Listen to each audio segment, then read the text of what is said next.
जी, stock market लगभग 1000 point ऊपर है और यही एक्सपेक्टेड था।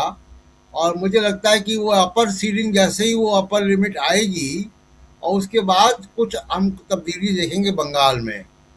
क्योंकि अभी तक जो है, जो स्टॉक मार्केट जो है ऊपर जा रहा है, वो इसीलिए ऊपर जा रहा है क्योंकि उसको ऊपर किया गया इस तरीके की खबरें दिखा के कि ममता बनर्जी अपनी सीट से पीछे चल रही हैं। ये सब खबरें इसीलिए लाई जाती हैं और हम पिछले चुनाव में भी देख चुके हैं। तो कि किस तरीके से स्टॉक मार्केट को प्रभावित किया जाता है।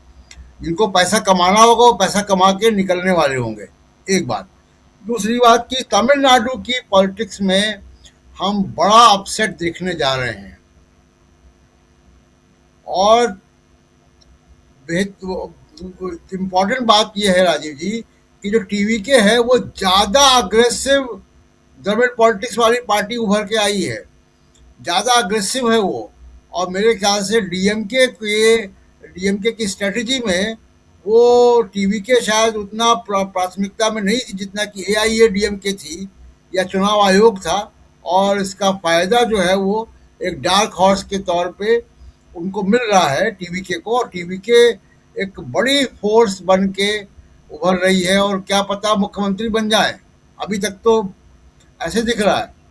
असम से कुछ अजीब से ट्रेंड आ रहे हैं राजीव जी। असम से जो ट्रेंड आ रहा है कि दोनों बीजेपी और कांग्रेस अपने अपने पिछले मार्क से ऊपर हैं। और इसके दो बड़े साफ अंतर दिखाई देंगे। एक, ए आई डी यू एफ को, जो अजमल की पार्टी है, उसको सीटें कम आ रही हैं तो जिसका फायदा मिलेगा कांग्रेस को। दूसरा कि एजीपी को ही बहुत अच्छी सीटें नहीं आ पा रही हैं।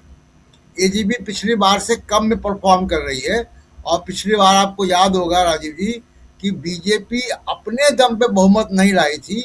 वहां पे 64 में बहुमत है और बीजेपी को 60 सीटें आई थी। और एजीपी और यूपीपीएल मिलाकर बीजेपी का जो है 74 सीटों का बहुमत बना था।